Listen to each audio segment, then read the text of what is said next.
going to bring the meeting to order this morning, and just to go through the items that we need to follow or procedurally. I just want everybody to know that this meeting is being followed under the guidance of Charlie Baker regarding the open meeting law. This public meeting is being held remotely, and individuals wishing to participate can do so utilizing the Zoom video conferencing. Also, when we get to the Carroll Community Center discussion or the community center discussion, I will allow building participants to provide us with an update, and then I will allow some community members to provide us with their comments. So with that, I would like to introduce the Board of Selectmen. Bob, you have a question? I don't see John. Oh, good point. There he is. See, magic. Right. I was so focused on getting started. I know. Sorry. Thank you, Bob. Sorry for ignoring you.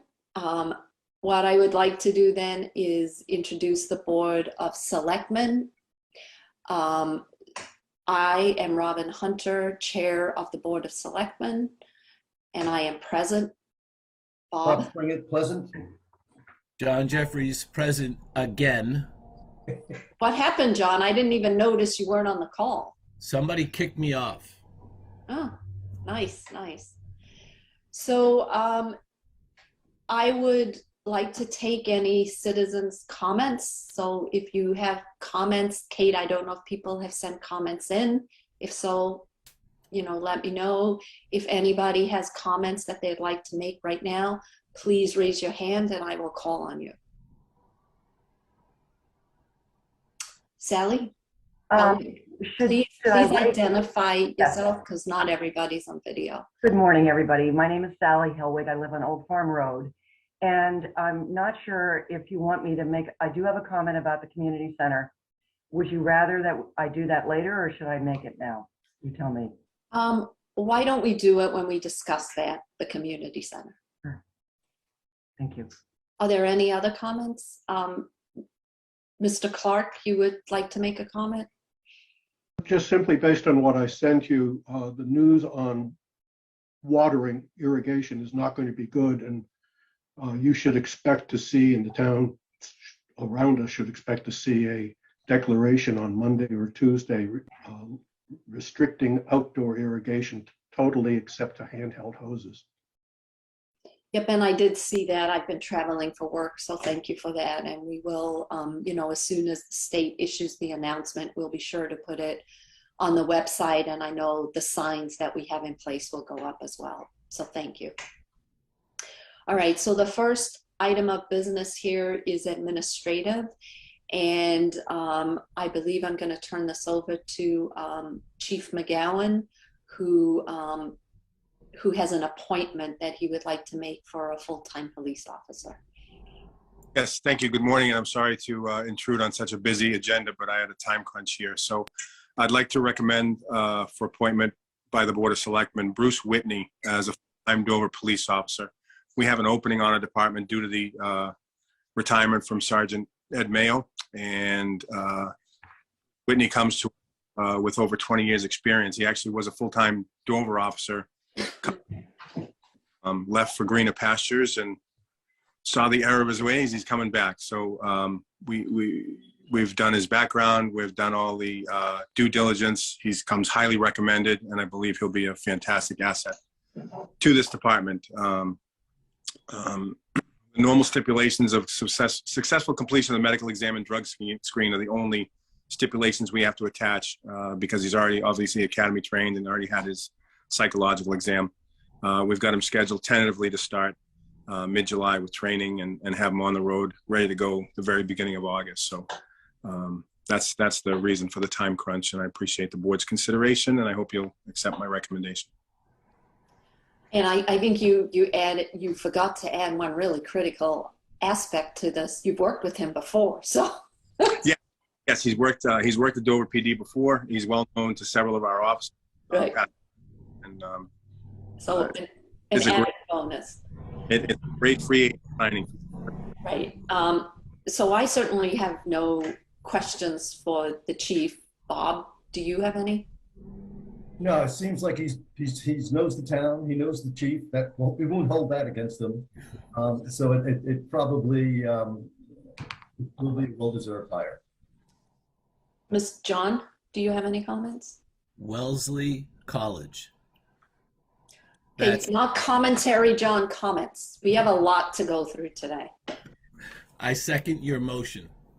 All right, so then I move to approve the appointment of Officer Bruce Whitney to the Dover Police Department as a full-time officer, subject to the required stipulations of the department. I already have a second. All in favor? Aye, Robin Hunter. Hi, Bob Sprague. I, John Jeffries. Thank you. Thank you, Chief, and have a great weekend. Unless you want to stick around and listen to the next topic. He's running away. Look, he's already gone. I can't get off fast enough. Thank you. Okay, thank you. Thank Thank you. All right, the next item of business is really to discuss the community center building projects, contractor bids, and next steps. What I would very much like to do is make this part of the meeting as efficient as possible. So I would like to have either the owner's project manager provide us with an overview of what has transpired since our last meeting.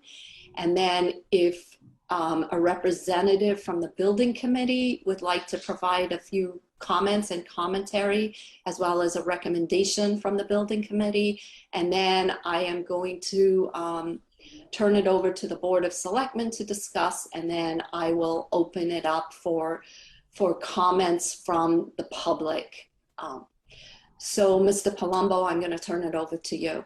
Thank you, Ms. Chair, and to the Board of Selectmen. I think Ford Spalding, Chair of the Building Committee, wants to do a quick introduction, and then I can get into the presentation. Okay. Thank you, Phil. I would like to introduce Phil Palumbo and John Bates. They're both from Colliers, and they are our owner's project manager. Also, Deborah Fennick is from our architect, is also present for the meeting. Just want to let everybody know that those that don't know, the board of the building committee, per our charge to the selectmen, voted two recommendations. One, to recommend that M. O'Connor Contracting be contracted as our general contractor. And the second motion that we made was to recommend that we hold a July 13 town meeting. That's our recommendation. The Board of Selectmen. Phil, it's all yours. Thank you, Ford. So I'm going to share my screen here. We've got a quick slideshow we can run through. So real quick for the agenda. So the goal is to step you all through the general contractor bidding coverage we got and the GC bid tabulation. Then step through the process of determining whether the apparent low bidder is a responsible bidder.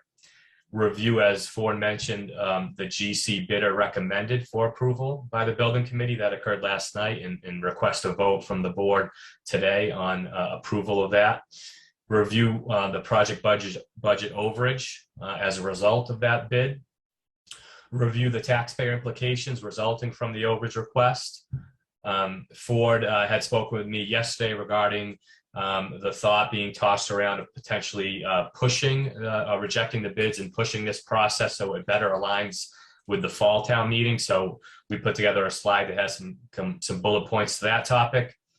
And then review the special town meeting process and timeline if we were to have a July special town meeting. And that's the building committee's recommendation from last night, and request a vote from you all on that recommendation. So on June 1st, we had the general contractor bidding. This was a project because the project was estimated to cost greater than 10 million. We had to do a contractor pre-qualification process. So that covers filed subcontractors, so HVAC, electrical, plumbing, as well as general contractors. So through that process, we had 13 general contractors submit statement of qualifications. 11 of the 13 passed pre-qual, and out of the 11 that passed, 3 bid on the project. The lower part of the slide is the GC bid tabulation. So the first row, Calidus Technologies, they were our low bidder. Their base bid was $16,217,000. When you include the two ad alternates, their total bid was $16,317,700. Second low bidder, M. O'Connor Contracting, their base bid was the $16,887,700. Including their ad alternates, their total bid was the $17,035,700. And then Duluth Brothers, the third bidder, base bid $17,038,800, and with their ad alternates, a total bid of $17,164,200. We have a construction budget within our total project budget of $14,180,000. The delta between our construction budget and the low bidder was the $2,037,000. That's without alternates, and then $2,137,700 with the alternates. And then the delta or bid overage with the second low bidder without alternates is $2,707,700, and then with the alternates $2,855,700. So we met with the building committee this past Monday night, and then last night. And the initial first very important task was to determine if the low bidder was a quote unquote responsible bidder per Mass General Law. So a responsible bidder per Mass General Law possesses the skill, ability, and integrity necessary for faithful performance of the work. So awarding authorities in the state have the obligation to determine if they view the low bidder as a responsible bidder. The process to do that and to achieve that is, one, you review their past and current projects to see if they have similar project experience to your project. And then you perform reference checks on them, as well as review their DCAM file. So the reference check process, because this was a job that we did a pre-qual on, that there's an initial reference check processing that occurs during pre-qual. And then once you have the bids come in, you do an additional reference check process on that low bidder. And then in pulling their DCAM file, all these bidders had to be DCAM certified. So within their DCAM file, you would have their DCAM application, DCAM certificate, and the DCAM evaluations on file of the past projects that were required to have that DCAM certification and a DCAM evaluation. And also within that file, if there are any kind of litigations or any past bid protests or what have you, the idea is that documentation is in that DCAM file as well.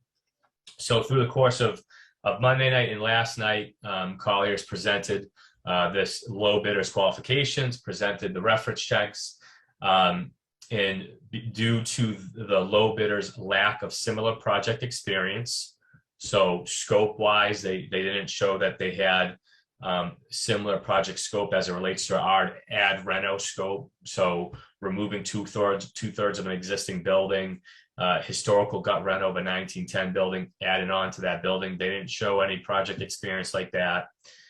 They didn't have any similar projects where they have the site work package that we have. So septic system, underground water tanks for a fire pump system, parking lot, pedestrian pathways, site lighting, etc. Majority of their site work experience has been very, very minimal at best.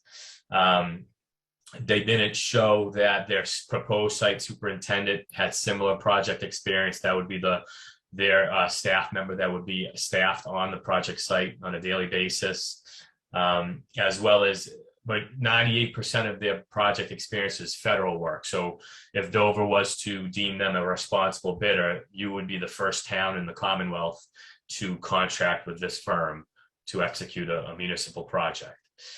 So that's the lack of similar project experience. And then through the reference check process, there was a federal job completed in late 2018 in New Jersey, where they got a negative reference from essentially the owner's project manager on that project. We did a follow-up phone call with that negative reference, and the reference stood by her reference response. So due to those two kind of big picture criteria, if you will, the negative reference and lack of similar experience, Colliers indicated to the building committee last night that we didn't view this low bidder as a responsible bidder. The building committee then voted to recommend to the board approval of the second low bidder, that's M. O'Connor Contracting. So M. O'Connor Contracting, they were created in 1976. They are located in West Roxbury, Mass. They predominantly work on municipal projects like this one. They have 23 employees on staff amongst their office folks and site folks. Their current DCAM rating is a 93, and that's out of 15 DCAM evaluations currently on their DCAM certification. And through the reference check process from pre-qual and from, we did reference check processing since the bid time, there were 0 negative references that came up. They have a good amount of very similar project experience as it relates to project scope, ad reno, site package, etc. Some of those projects are Stoughton Public Library, Marlborough Public Library, Newton Early Childhood Educational Program, Bridgewater Town Hall, and the Bolton Public Library. So ultimately, this second low bidder does not have anything in their qualifications or in their bid that we could deem them a non-responsible bidder. The way that the awarding authority would reject this bid would be in the event, one, you wanted to reject all the bids and potentially push the project off, or whatever the end decision might be. 2, if there was ambiguity in the bid docs, there wasn't. Or 3, if we were going to be changing the specifications of the project, and we haven't done that. We went through with the bid. So this was the bidder that the building committee recommended approval on. So with that, we'll see if there's any questions or comments. I don't have any. It's pretty straightforward. So why don't you move on? Okay. So with that bidder, like I had mentioned in the initial slide, they have a bid overage in terms of comparing to our construction budget of $14,180,000. On this slide, you have a breakdown of our total project budget. The first column on the left is the current total project budget. The end number at the very bottom of that column, that $18,850,000. The middle column shows the budget line items in which we're indicating we should add more funds to in reaction to this bid overage. So you have the construction line item. So that $2,707,000 is to cover that bid overage. And last night, the building committee voted to not approve the bid with the ad alternates. It's strictly the base bid. So that's that $2,707,000. And then now with the construction budget going up, the idea is maintaining that percentage of contingency. So that's those lower 2 line items, construction contingency and owner's project contingency. So adding $152K approximately to the construction contingency and approximately $140K to the owner's project contingency. Column on the far right is essentially the tally of that, the bid overage adjustments. So ultimately, the total request for additional funds for this bid overage at the very bottom of the slide here, the budget overage request of $3 million. So that would bring essentially our $18,850,000 total project budget to $21,850,000. This was the budget overage approved by the building committee last night. Can you just provide a little bit of flavor as to the owner's project line B?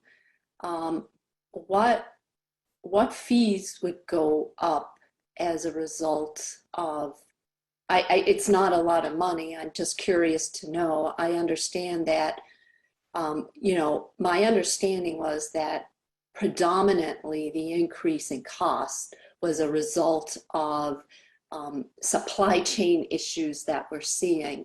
So have we seen, I mean, personally, I've not seen a similar type of increase in FF&E, but maybe it does exist. And I would like to know what fees and expenses are that are experiencing similar types of increases. If you can just Sure. give us a little bit of flavor as to what that line item is. Yeah, well, so within the fees and expenses, so that's your soft cost. So that's your consultants on the project, the design team, myself, OPM, and other miscellaneous soft cost items. So the line items within that, the fees and expenses, you're not really seeing an increase because there's not really materials being procured by these consultants. But when you talk about FF&E, so FF&E being the furniture scope, audio, video being audio, video, and then technology, computers, etc. There have been cost increase on furniture. I don't know that it's been escalated to the level that building materials have, but there are cost increases with that. And the design team has been doing preliminary budgetary, reviews on our FF&E budget.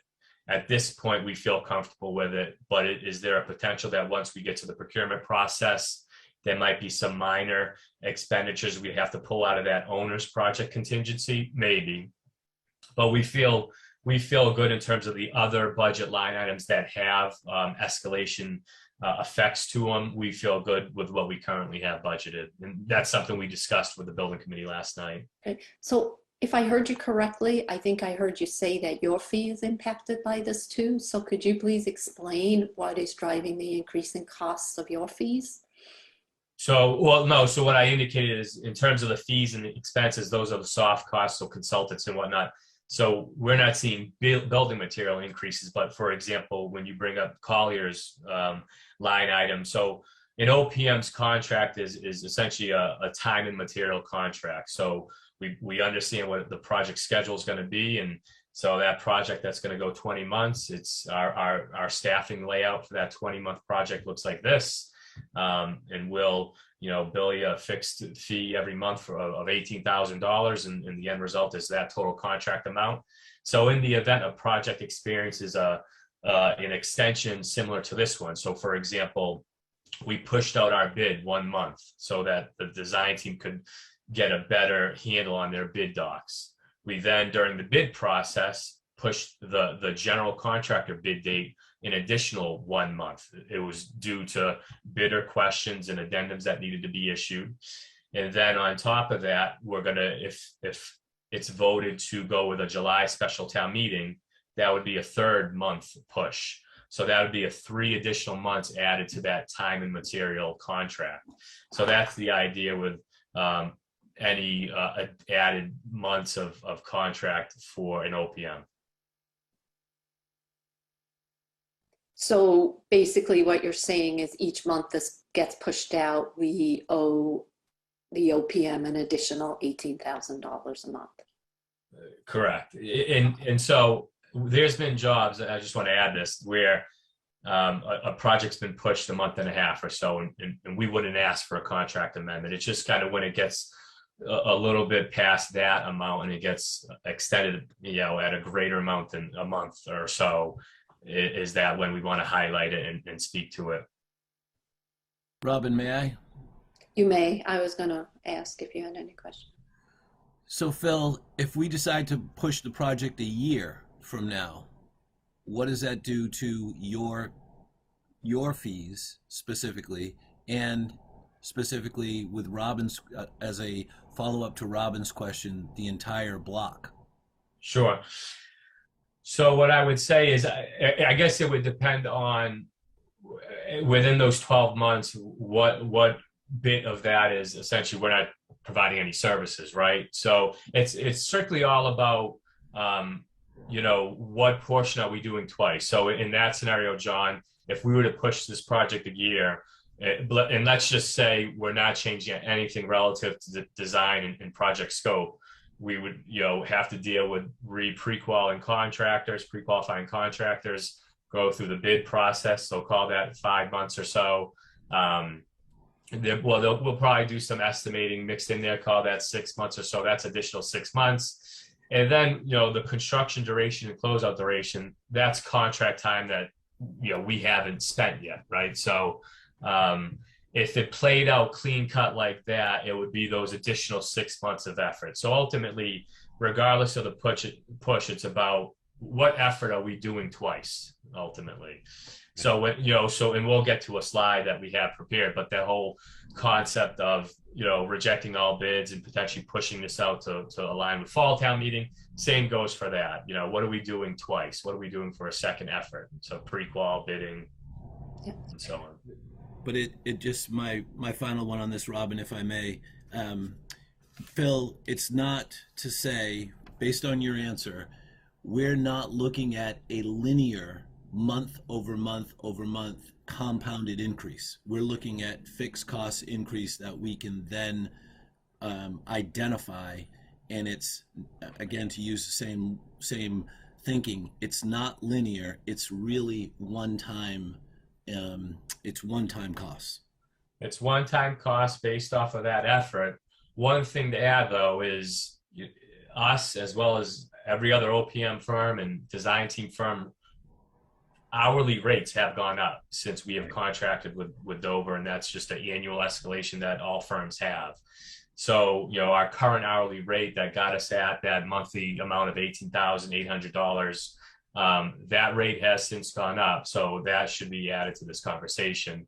But yes, the idea is understanding what we want to achieve project schedule wise in that push, our staffing plan would lay out essentially how I described. Understood. Thank you. Bob, do you have any questions? No, I was at the meeting last night, so Okay. I've covered all. This is second time for me. Okay. One thing I'll add, I said a lot about Colliers, so the same concept goes for your design team. They're putting forth time and effort during pre-qual, during bidding, so that's another consultant that would be accounted for. Okay. Robin, if I may, Ford Spalding, I just want to add, depending on how far you push it out is whether you're going to have the design team and the OPM available, because they are going to respond to other jobs that are going. So that's just a factor that we have to consider. Yep. Fully aware of that. Let's move on. So Chris Dwelly, if you want to get on this slide, but ultimately these are the next couple of slides where Chris presented to the building committee taxpayer implications. Chris, if you want to. Yep, thanks, Phil. So we wanted to let the board know what the tax impact of the additional budget overage or the additional monies that are needed would be.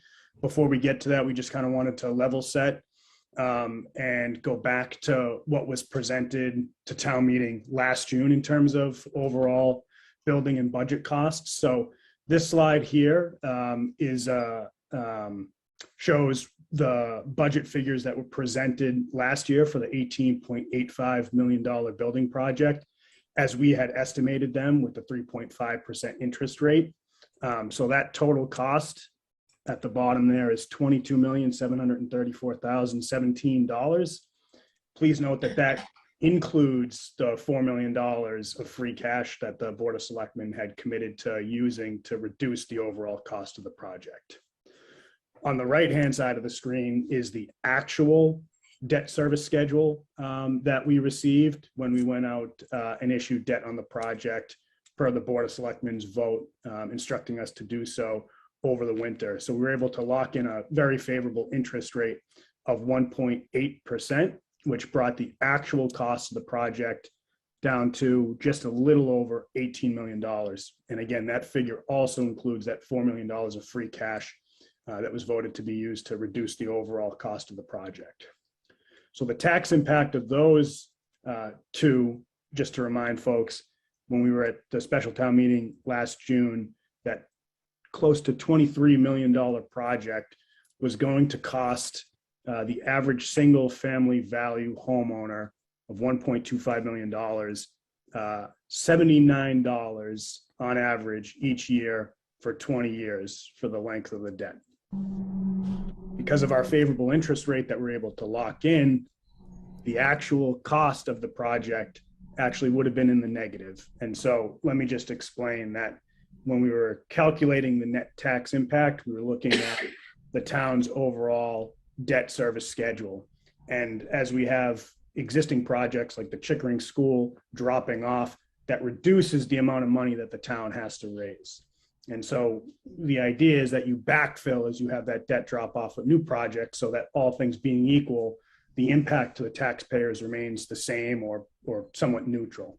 And so that's why you see that negative number for the actual cost that we were able to lock in the project at. So the next slide is the tax impact of an offset option for the board to consider for the $3 million overage that Phil described. So I broke out two scenarios for the board. There's a scenario 1 on the left-hand side of the table and a scenario 2 on the right-hand side of the table. The first is there are ARPA funds that are available for the town by vote of the Board of Selectmen to use to help reduce the overall cost of the project. Dover received just over $1.8 million in ARPA funds from the federal government. A portion of those can be used at the board's discretion for whatever projects they deem appropriate. That amount is approximately $700,000. So if the board wanted to use that $700,000, it would bring the delta down to $2.3 million. Now, if we wanted to spread that over 20 years and issue debt for that $2.3 million at an estimated interest rate of 3.5%, that comes out to being on average $157,000 for our annual debt service cost. Split that amongst the average single family tax bill of $1.25 million, and that comes out to be $76 each year for those 20 years. And I want to remind you, this is for the entire project is the $67, the net annual single family tax bill impact. And that's because, again, as our debt drops off, it reduces the overall cost to the town's taxpayers. Right, and Chris, just so people understand how to get from the 76 to the 67, it's the savings that you got on the 9 million from the actual cost of the debt to us versus what we estimated the cost to be at town meeting. That's correct. And none of this includes the $4 million that the selectmen have committed to this project. So this is gross. This does include the $4 million. Oh, it does? Okay. It does. So the 76 does. Okay. And then scenario 1A is if the board voted to just pay for or appropriate the $2.3 million just over one fiscal year. Don't issue debt, just go and raise it on the next fiscal year, FY23's levy. And so that would equate to a little over $1,000 for the individual whose property is appraised at $1.25 million, but it would just be for that, for FY23 and no additional fiscal years. Scenario 2 are the same, but it just would not be using any ARPA offset. It would just be funding the $3 million overage. So the first is, again, issuing debt for a period of 20 years at a estimated interest rate of 3.5%. It equates to an average annual debt service cost of $205,000. Spread that out over the average taxpayer whose home is valued at $1.25 million. And that comes out to be an average of $89 a year for those 20 years. The net cost comes out to be $80 per year over that 20 years. And then scenario 2A is the same as if you wanted to just raise it entirely on the FY23 levy, which we're able to do. The town is close to $4 million in unused levy capacity, so it is possible. But of course, that equals or equates to a larger tax impact, given that it would be paid over that 1 year, and that would be a little over $1,300. That's it. And I think you should also mention, just in case people don't see it, that when this went to town meeting, what we were estimating the impact to be to each taxpayer's bill with a $1.5 million assessment was $79 a year. Versus if you have the full increase based upon current costs of the 3 million, it's 80 versus the 67 now. That's a great point. That's correct.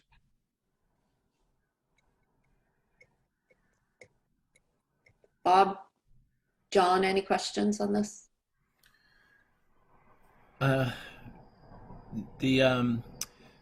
Chris, just a quick question. Maybe this is for you or for Carl Valente. With the 3.5, the striking number for me is the borrowing cost. You know, our cost at 1.8 versus the current cost of 3.5. How hard do you think that 3.5% is right now? I know we received a premium because of our status and our financial pristine balance sheet. We were able to reduce our borrowing costs down to 1.8 on the bond that we now have. Do you feel, is there any way that 3.5 could become 2.9? Yeah, it's a good question and a good point, John. We wanted to be pretty conservative, but in conversations with our bond counsel and financial advisor, it's estimated that it'd be closer to maybe 2.5 to 2.75, somewhere in that range. That's it for me. But it's not guaranteed. Right. Bob? Yeah, again, I was there last night. I really, this is pretty confusing. I can't imagine what people who are looking at this on the screen get to think. But essentially, what I think, Chris, what you guys are saying is monies that would have been potential savings because of our the fortunate rate we got on the borrowing are now would now be applied. The savings would be applied to the growth in the budget. And so it minimizes, again, sort of the overall impact to the taxpayer, which I think is a good idea. Some of the other specific scenarios clearly need more thought and a little bit more discussion than we have this morning. But the bottom line is it'd be up to the town whether or not they want to support a community center that would cost somewhere around $22 million. And obviously the issue is town meeting, and then this looks like reasonable presentation material for that meeting. Right. I think the purpose here was when Chris and I talked about putting together this presentation was just to say, based upon everything we know today, where have we come in relative to what was presented at town meeting, on which people made a decision, citizens made a decision, versus where are we, how does that compare to where we would be today? Yeah, So I think, agree. Right. So I think this is what I as a citizen wanted to see, and I believe other residents wanted to see as well. Maybe we'll get some comments. If they're good, we won't get any. If we've missed something, we'll get a lot. All right, so let's move on because we really are running out of time here. Okay, so on this slide, this is that whole thought of potentially rejecting bids and pushing things out so the project process aligns with fall town meeting. So first line item here, bidding coverage implications. So, like I had mentioned earlier, we had 11 contractors, general contractors pre-qual for the project. Out of 11, 3 bids. So what does that tell you? And I know this because I called them all. What happens is from time of pre-qual to time of bid, general contractors land work. So if they land work and they don't have the staff to work on your project, they're not going to bid.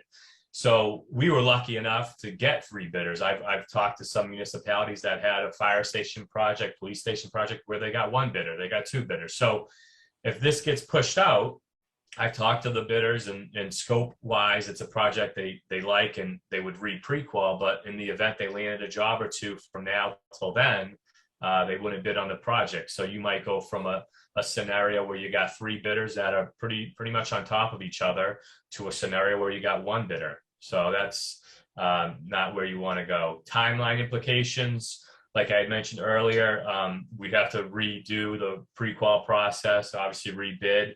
And then the idea, October be the month that you prep for that November town meeting. So that's kind of an additional 5 months, if you will. and all the line items below the budget implications are the different line items we spoke about relative to adding time to the process and kind of doing things a second time.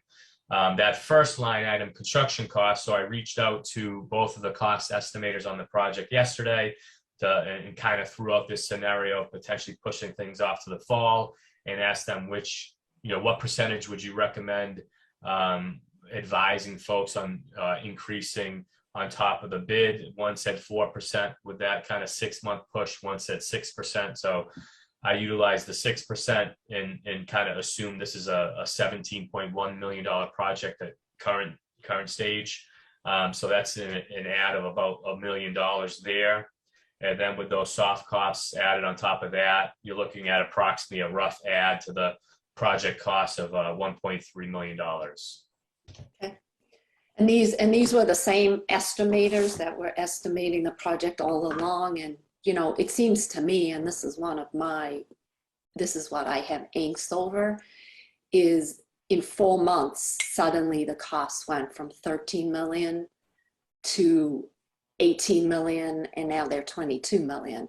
So and I know these increases in costs were happening along the way. So, for me, I understand none of us know what these increases are going to be. It could be more than 6%. It could be less than 6%. We just don't know.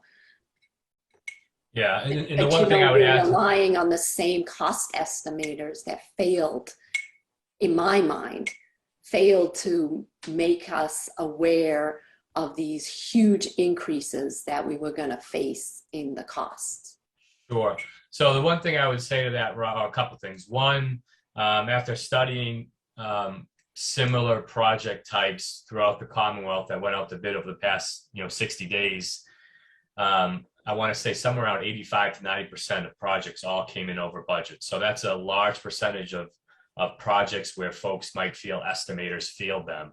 What I would say to that, and this is from phone conversations with the contractors that bid on these projects, the issue is that you can grasp a knowledge of material costs now and try to grasp a knowledge of the escalated numbers to those building material costs. The issue is the delta between that and what bidders are padding their numbers with. That's the issue. So you have contractors that aren't getting locked in or guaranteed pricing from suppliers. So they're getting quotes and estimates when they're preparing their bids, and they're padding those numbers because they know, come 3 months from then, when they got to procure these materials, that material is going to cost X amount more. So they're all padding their numbers. So unfortunately, as discouraging as it sounds, that's the gist of these cost increases, the padding and escalations that the contractors are putting on top of their numbers that it's just really unpredictable.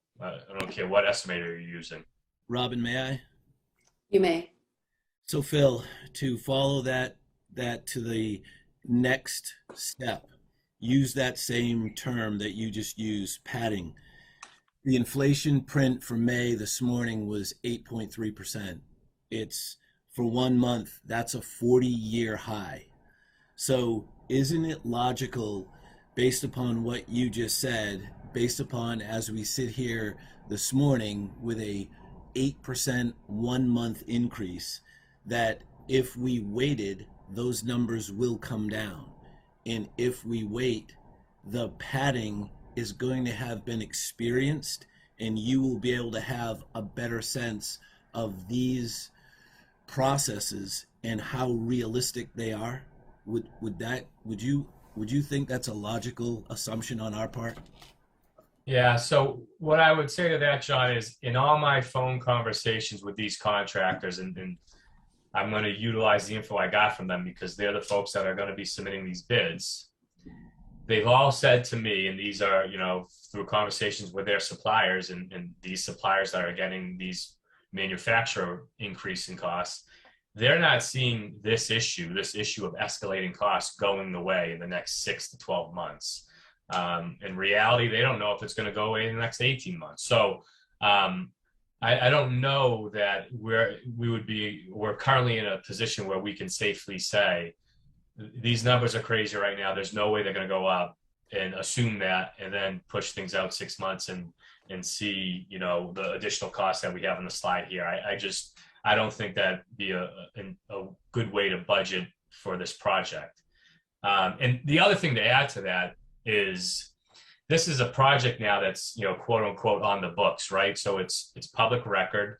We have 3 general contractors bid on it, and it's very easy for competing contractors or the contractors that bid on it, if they want to rebid, to know what this project came in at. So right there, I would tell you, chances are 99.9% that if we rebid this project, it won't come in less than what we got today. Just for sheer, you know, contractor knowledge of what it came in at June 1st. Robin, Dave Havlin and Chris Bolin are both asking to be heard. Okay. Dave. Thank you, Madam Chair. Very quickly, because I know time is at a premium, I did send to the Selectmen and to Kate O'Brien a recent chart on the price of lumber. And I don't know if Kate can put that up so everyone can see, but a question for Phil is that lumber prices in the last 3 or 4 months have literally halved. And as the economy begins to slow, the bottlenecks are releasing. The question then remains, because steel has a fairly similar chart as to lumber, which I've sent. And it's my understanding that the main drivers of the construction cost have been the massive escalation of material costs during the pandemic and all of the economic machinations. So what would happen, in your opinion, if there was a significant decrease in the cost of raw materials that go into this? And when I say significant, I'm talking halving or an even greater fraction. So I don't know if you could help us with that.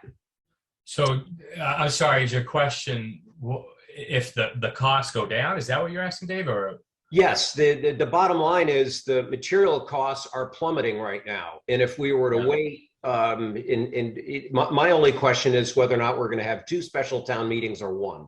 And if we were to wait and combine this into a fall town meeting, is it possible that a lot of these costs in the contractor bids reflect the fact that the economy is slowing, the bottlenecks are mostly resolved, and that lumber in raw material prices have literally halved?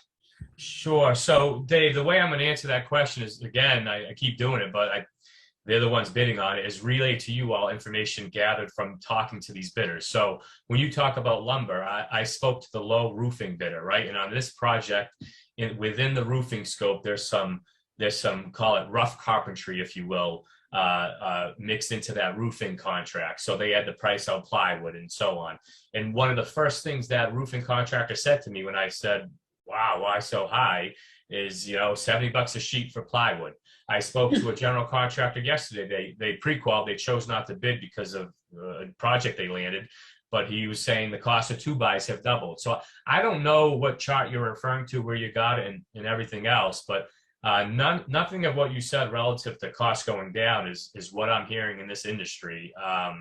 And I wouldn't recommend us assuming that this $17 million project right now is going to be more affordable 6 months from now, because nothing's telling me that from the folks I talk with that work in this industry, that bid on this work. I'm not hearing that. I'm not seeing that.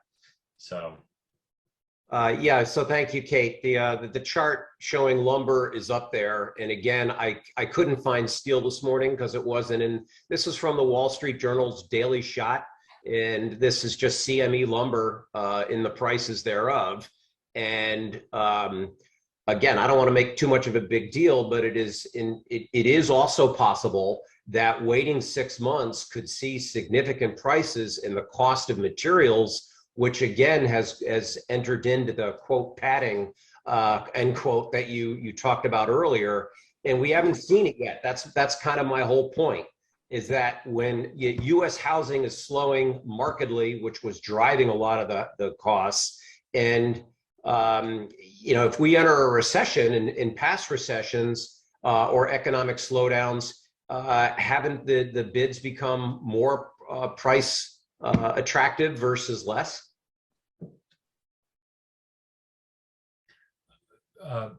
So I'm sorry, that last question, I didn't follow it. In the past, in your experience, when the economy slows markedly, do the bids begin to reflect that, and would prices likely go down in that scenario? 100%. But I think the one thing to add to this conversation, Dave, is that so the whole padding that bidders are putting on their numbers, something tells me that, so let's just say, 3 to 4 months from now, this material cost decrease that you're presenting right now becomes market-wide. Again, all the bidders I've spoken to, that's not the info they're relaying. But let's say, I think bidders, because of the length of time it's been where these numbers have just gone up and gone up and gone up, my gut tells me they're going to want a decent amount of time where they can feel like they can trust that when they lock in, they're locked in at a bid amount, that bid amount isn't all of a sudden, or that cost, material cost within that bid isn't all of a sudden going to go back up. So I think the topic of bidders padding their numbers, I think they're going to want a decent amount of time to trust the market and trust the cost of material before that padding of numbers goes away. That's my thought. Thank you. Thank you for the time. I just wanted to present this information. Thank you, Dave. Chris Olin? Thanks, Robin. One comment on this and another one on the town meeting issue, because I have to jump for a 10 o'clock call. But on this, there's a saying in the market that the markets can stay irrational longer than you can stay solvent. And I think we're all being rational, but we don't know what the markets are going to be doing 6 months, 12 months from now. And I think that's just something to keep in mind. We're seeing one thing on lumber, but there could be 20 other things going on that continue to behave irrationally, and we don't know what they are. So I'm not sure. That's just some food for thought. My other point is another saying: I'd rather be lucky than smart, and that is as it relates to the funding costs moving in our favor. So the thing I think that we're going to be able to successfully present at a July 13th town meeting is that this is from a taxpayer standpoint, this is a wash, and the costs are going up, but our funding costs went down in a couple of different areas, and one of them was management discretion, but the other one was the market, the bond market. So I think we should take advantage of that. We could be in a point in 6 to 12 months where everything's moving against us. We could also be in a point in 6 to 12 months where everything's moving in our favor. Costs are going down, funding costs are going down, life is good, and we can do all this. But again, the markets are irrational right now, and we have a unique opportunity, I think, to present a wash to the taxpayers, and I think they're going to really respond favorably to that. So thank you. That was it. Okay. Phil, is your presentation complete? Yeah, 1 second. So, well, the last slide, and let me just share my screen again, was to show the timeline in the event we were to go with a July special town meeting. So, Chris, I don't know if you want to speak to this. We can speak to it. We do have another agenda item solely focused on the town meeting. So perhaps, Okay. Robin, if you want, we can just run through this and then transition to that, if you'd prefer. Right. So we really are. I mean, I don't have a lot more time. I can push it to 10:30 tops. So we really do need to move this along. Does the agenda item related to town meeting differ substantially from this timeline? It doesn't, but we are asking in that agenda item, we are asking for the board, should you vote that way, to make a decision on when to schedule the town meeting. Okay. So we can jump right into this slide if that makes the most sense. Robin, you had a question from Sally Hedwood, which is up there for a while. No, I know that, and that was what I was going to suggest I do first, is have Sally, she's been waiting patiently, say her piece, and then we can jump into the timeline. You're muted. Hi, everybody. So I have been attending several of the last meetings, the building committee meetings, and I've been trying to pay close attention. And I'm realizing it is complicated, and that a lot of the sub-bids had unusually high increases, as we've said, over the estimators, like 50 to 80% in many of the categories. And I just want to point a couple things out. The construction pipeline has been super full because of the pandemic. And so you're seeing ridiculous pricing in a lot of areas. And I do also think that it's going to come back down. And I happen to have a background in economic feasibility studies. I'm not just saying this off the top of my head. And there's something else I want to share that nobody's really mentioned. And that is that right now, given this $3 million increase, the overall project cost per square foot is close to $1,200 a foot. That is really high. And I think people need to be aware of it. I also think that in fairness to the residents of Dover, it is really important that they have the proper time to review this information, understand it, and not feel pressed. A lot of people are going to be gone during July and August. It's summertime. I think all residents of Dover, especially for a community center, deserve to have a say in this decision, regardless of the fact that the prices apparently are going to continue to go up if we wait even 2 months. I don't know if we need to wait until October, November, if that's the plan. I think you could wait till September. But, you know, I do feel strongly that a summer meeting is not the answer. Thank you. Thank you, Sally. So Chris, I suggest, Bob and John, do you have any additional comments that haven't been said? No, I'm good. John? Nothing to add, Robin. Okay, so then Chris, I think it makes sense to go into the timeline, and then the way I'm going to proceed is then to ask the selectmen whether at this time they're comfortable voting for this timeline or whether they need additional information. Great, that sounds good. So if the board wants to preserve the bids that have been presented today, we are recommending that the board vote this morning to schedule a special town meeting for July 13th at 7 p.m. Again, the reason for that is so that we can preserve the bids that have been presented. So with your vote today for July 13th, what we would do is we would schedule another meeting a week from now for the board to review and execute the town meeting warrant. The town meeting warrant, as recommended, would be one single article, and it would just seek the $3 million appropriation, which is the budget overage. After that meeting, which would be next Friday, we would send the warrant directly to the printer, and we anticipate getting that back after speaking with them on June 23rd. For a special town meeting, the warrant is required to be mailed out and made available 14 days before the meeting. Which leads us to a few days before July 13th, but we wanted to add a few days, just in case for printing delays or anything. So it's a pretty tight timeline, but that is the essence of the meetings and the votes and the timeline of moving toward a July 13th town meeting. The other thing I want to bring up related to this for the board's consideration is that the executive orders that were signed by Governor Baker back in 2020 at the beginning of the pandemic are still in effect. They're in effect until July 15th of this year. One of those provisions was allowing open town meeting communities to reduce their quorum to not less than 10%. Should the board decide to, you could reduce the quorum for a July 13th town meeting. If you wanted to do that, you would need to vote your intent this morning to reduce the quorum. Over the next week, you then have to work with the town moderator and to ensure that the moderator supported that. And then if the moderator did support that on your meeting on June 17th, you would take a vote to actually reduce the quorum down to not less than 10%. But that second part, that's the whole reduction in the quorum is independent from setting the town meeting date. Okay. So Chris, is this the absolute drop dead date? I may have misunderstood.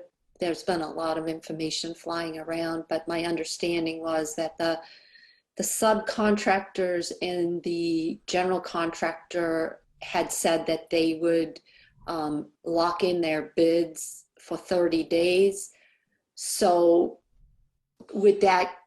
is this July 13th an absolutely drop dead date given the fact that they're locking their bids, or is there some wiggle room there because I'm feeling really pressed for time and a lot of good information here?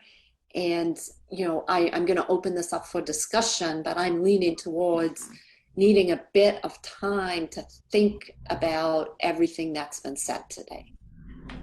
I'd ask Phil to speak to the timing. Sure. So Robin, per our bid docs, the bidders on this project, quote unquote, own honoring their bids 30 business days post the general contractor bid. So 30 business days post June 1 is July 15th. Now, so once we knew, or we were kind of prepping for the GC bid overage, I placed some calls into the filed sub-bidders, explaining to them the potential chances of us coming in over budget and potentially have to doing a special town meeting.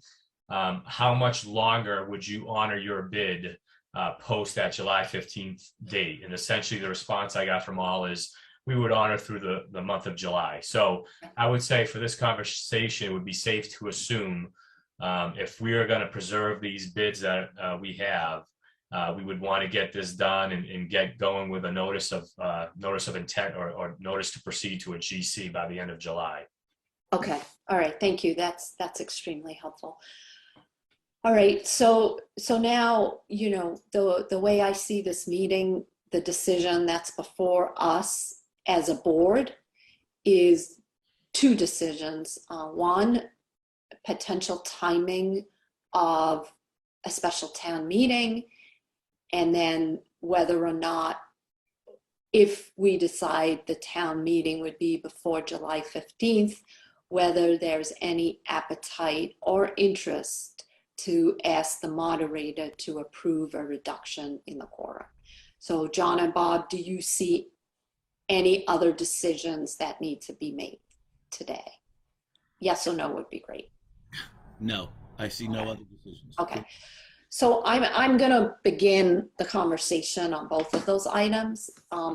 So this is a community project. Sally was very eloquent in her comments, and we need to give the entire community the option to attend town meeting and vote on this. That being said, I have no interest and will not vote in favor of reducing a quorum. I just do not believe that that's appropriate. And I also think that that could potentially hurt the project in either direction, because with a lower quorum, you could get those in favor or those against coming to the meeting and making a decision that is not really representative of a community as a whole. I agree. With respect to timing of the town meeting, I said this at the last meeting, I am very uncomfortable scheduling a town meeting during the summer. I know that especially around July 13th, which is very close to July 5th, a lot of people already have vacations scheduled. And this is, I mean, Sally's remarks really hit home. This is a community project. And I don't know whether we're going to get 200 people or 2,000 people to attend the meeting, but I do know that during the summer months, we will most likely get fewer, and I want to be able to give every resident of Dover the ability to make a decision to attend town meeting or not. And I realize that not having a meeting over the summer, there's risks there. And what I am willing to do is, now that we know there's a little bit of wiggle room, is give us some time to think about this and maybe vote on a July meeting, not today, but late next week or early the following week. But I am very uncomfortable right now and would not vote in favor of a July 13th meeting, because I just feel pressed for time. I feel as though my back is against the wall, and that's not the way I like to make decisions. We got a lot of excellent information here. The building committee did their job. The OPMs have done their job. They have presented us. The town administrator has done his job. Everybody has delivered to us the information that we need to make a decision. For me, I was traveling and I just am not comfortable making a decision today. Bob? Well, I also was moved by Sally's comment, and it really echoes how I had thought about this project from 2018. This is a community center. It's supposed to be a place to bring people together, a place of unification, a place of socialization. You know, we've had a fair amount of special interest input in the group, but it still comes back to a sense of our job is to do what we think is right for the community. I don't see any advantage of postponing a decision from today. Because based on my experience doing the work on this particular project, you really don't get the community back into sort of community mode until about October. July and August are heavily, spent on vacations and other things. When Ford and I planned the October 2019 meeting, we ran into the problems with September when people are really focused on getting kids back in school and working through all the school-related issues. There are a number of holidays in September. So if you wanted to, if July 13th is not a date I would support in any way, shape, or form. And I think if it's not going to be July 13th, then the building committee should be using the next 3 or 4 months to really do a great deal of outreach to the community, like we did back in 2018 and 2019 with face-to-face information sessions, not just blurbs on the website. And I strongly urge that we postpone the meeting until October of 2022. John? I agree with both of you. It's for me on Monday. In the chat, you can go back and look at it. And in the building meeting on Monday evening, I asked Lucinda how comfortable she was. Of all the people on the building committee, she's got the largest budget. She's got the most data. She is the person who has probably the most experience in that group of large overruns as a percentage. And this, in my mind, is a very large overrun as a percentage. And what she said in the chat was she needed more time. So essentially, in my opinion, Robin and Bob, that when the people in the committee needed more time to determine their recommendation, that was a serious indicator for me. I agree with both of you as well that a quorum is the tail and town meeting is the dog, and the tail should never wag the dog. We have to have as much involvement in this as possible. So I agree with both of you. Okay. So that being said, I just want to make sure that everybody understands that we understand that deferring town meeting has the risk of escalating the costs even further for this project, that deferring town meeting is not an attempt by the Board of Selectmen to undo all the hard work of getting us to the point where we can discuss the cost of a community center. We are all in favor of a community center. The timing of these bids and the magnitude by which this is over budget we're put in a position where we believe we need to give the town, as many of the town that would like to participate in this decision. And with that, I suggest that at our next meeting, we talk about when in the fall is the best time for us to move forward with setting up a town meeting so that we can all work towards making sure that we have bids by that time, as well as a better idea of what those bids might look like, because the realities being it may be even more than what we're seeing today. But so be it. I just feel very strongly that everybody in this town needs to have the opportunity to attend town meeting. Agreed, thank you. Okay. So that being the case, do we take a negative vote, Chris, or? Just by no vote Okay. is, is sufficient. So it's clear, Chris, right? No July 13th town meeting. Right. The only thing is, Bob, you have stated you don't want to discuss the potential end of July town meeting. You have made your decision. John, do you think there are any merits to doing that at our next scheduled meeting on the 23rd?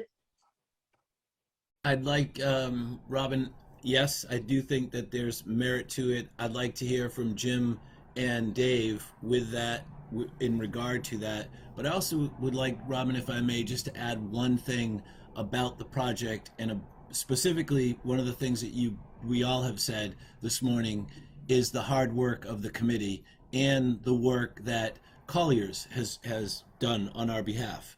So I do not want this to be in any way a signal of negativity to anything anyone has done with regards to the work on this project. For me, and this is only speaking for me, Robin and Bob, my philosophy, as you both know, is to control the things we can control. And in this case, the decision to spend money that we've already been given, my simple philosophy is, it's not my money, it's the town's money. And in our business, and you both know this, and everybody on this call knows this, I'm a trustee and a fiduciary of other people's money. And we believe our biggest asset is time. And we always try to avoid buying, investing, and spending when prices are abnormally high. And I think what we've heard from everyone in regards to this is prices are abnormally high. I just want to. But we also heard that, the bid process may not be pure competition out there, and that bidders already know the cost of this project. So we don't know what we're going to get, because clearly we're going out to bid again. But I just feel strongly that we need to roll the dice. All right. So is that it? Right. So So we still have one more thing, item 1.4. right.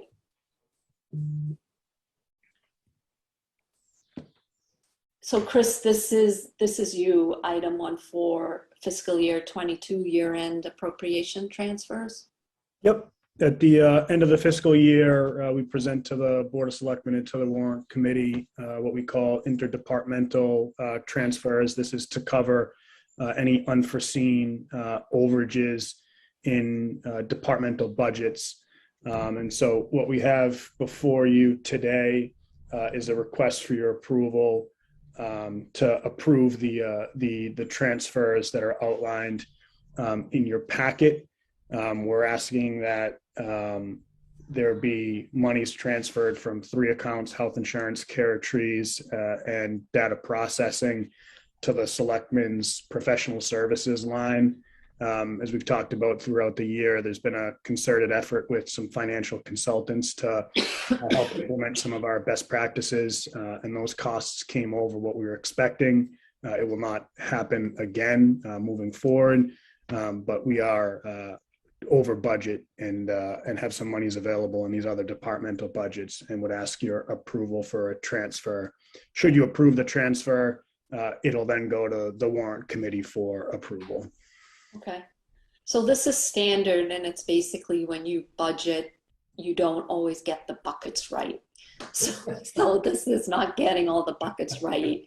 And being able to allocate from one bucket to the next.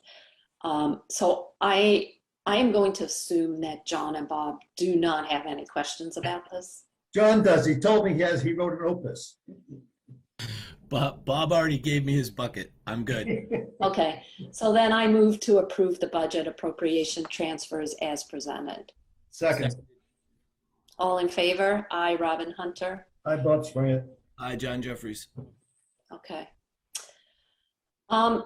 So the next item of business is really important, and I have not as much time as I would like to go over it, but I am happy to move forward and go through a high-level summary of the composite evaluation of the town administrator, and then a recommendation with respect to a discretionary portion of the compensation. And then, because I'm out of time, if there's any discussion or comments, I would like to postpone it to the next meeting. Does that work? Yes. All right.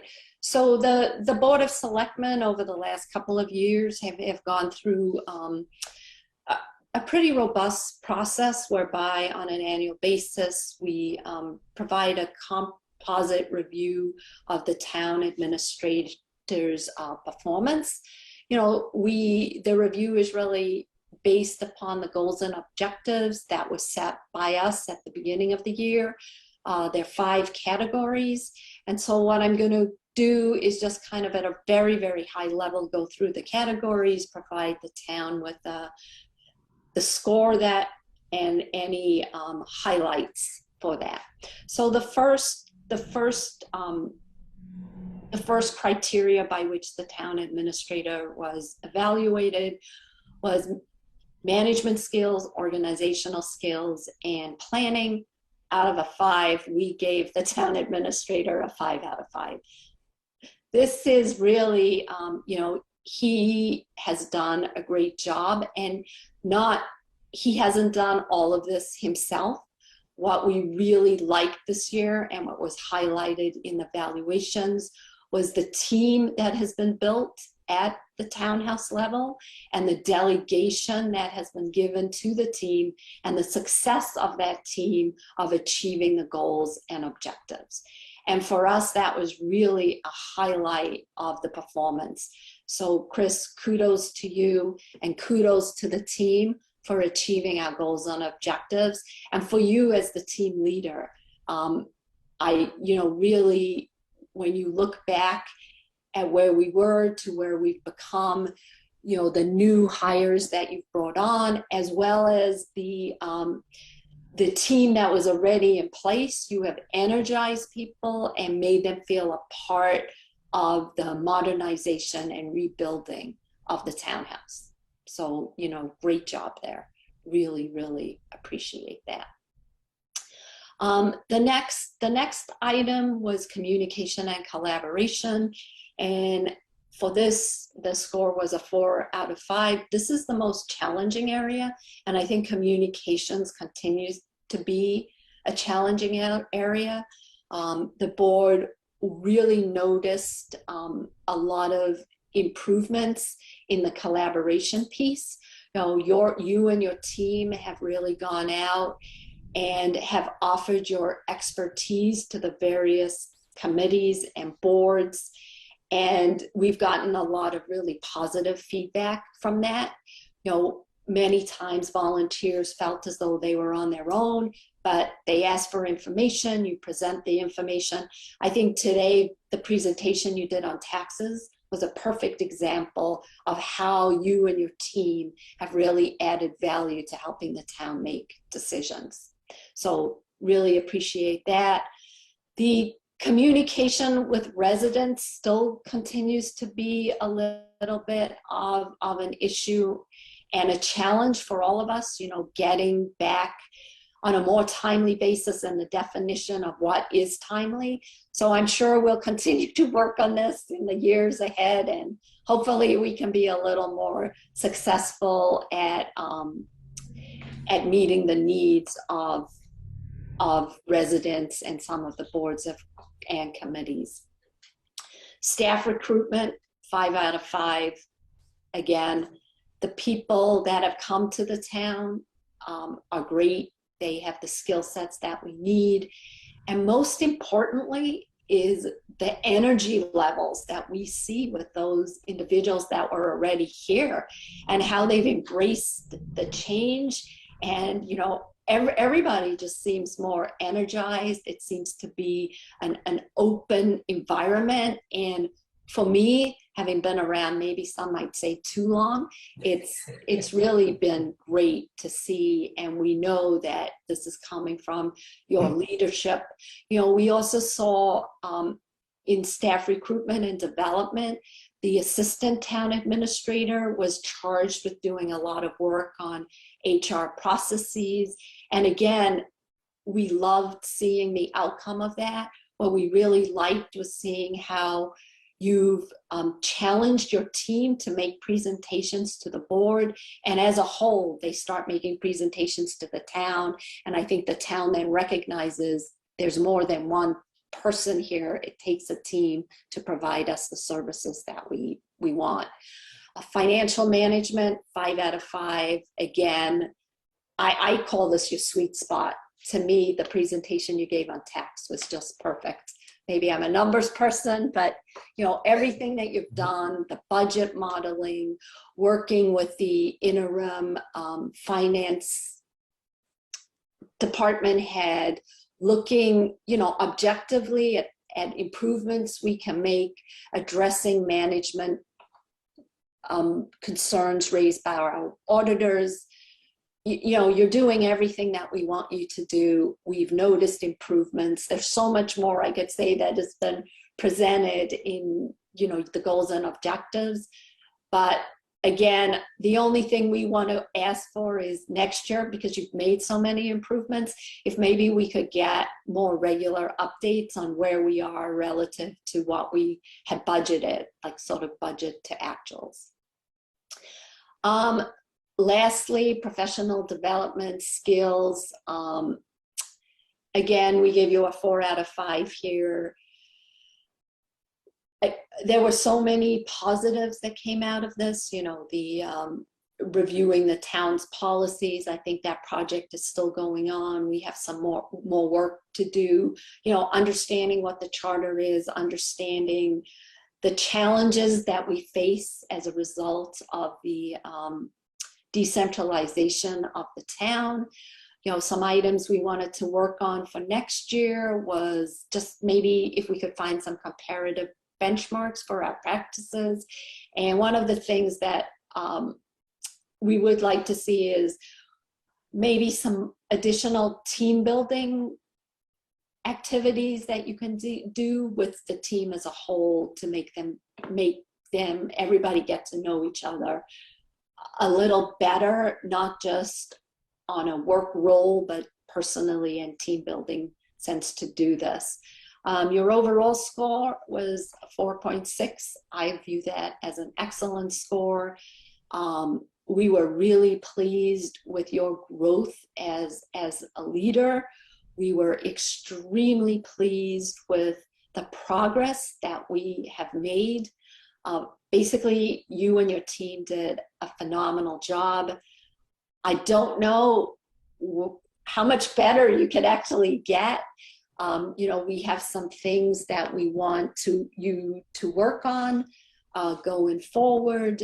You know, we want us to think about how we might have some additional interaction with town committees, you know, team building, and then think about succession planning.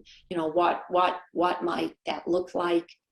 And basically, Chris, you did a phenomenal job, and we are making a recommendation to give you 100% of the discretionary portion of your comp, which is your bonus.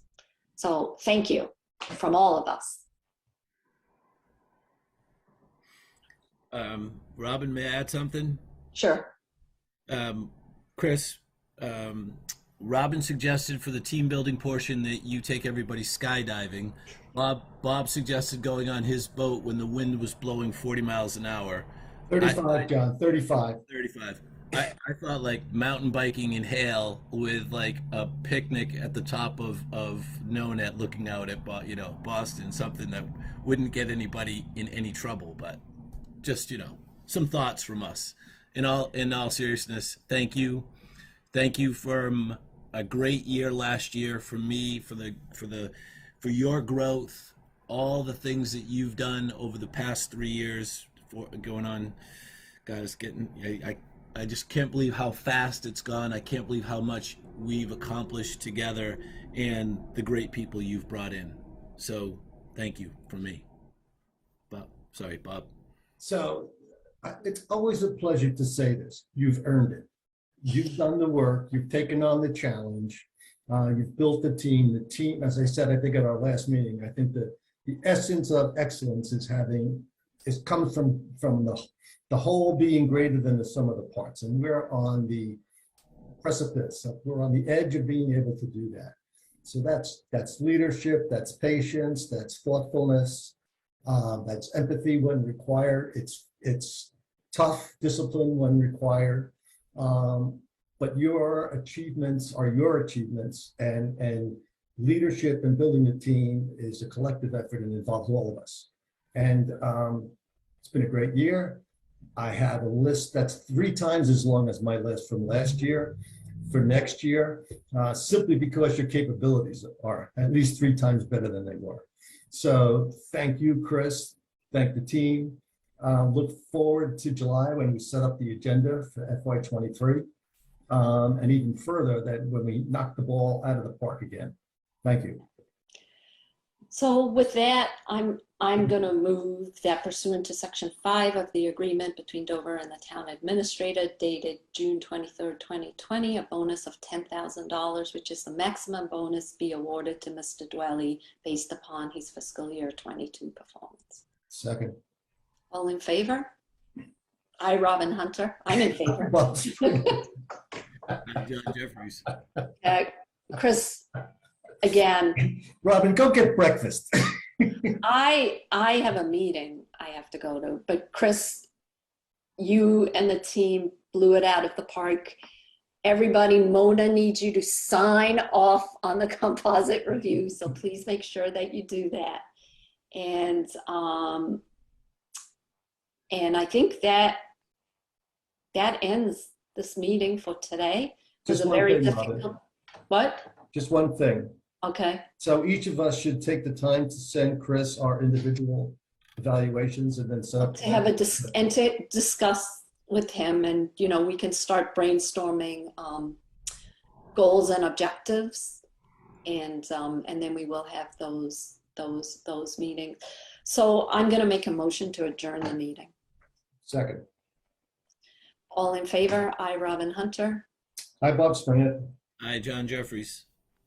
Have a great weekend. Sailing. I will be away next week. Okay. Have a great weekend, everybody. Thank you for making this meeting really efficient. Really appreciate it. Chris, I wish all 25 people stayed on to listen to this evaluation. It wasn't the most scintillating topic, apparently. Bob, have you signed up for the police golf outing on the 21st? Hey, John, the meeting's adjourning. I'm leaving. See ya. He has to go to a meeting. Be good, guys. Thank you. Thank you, guys. Appreciate it.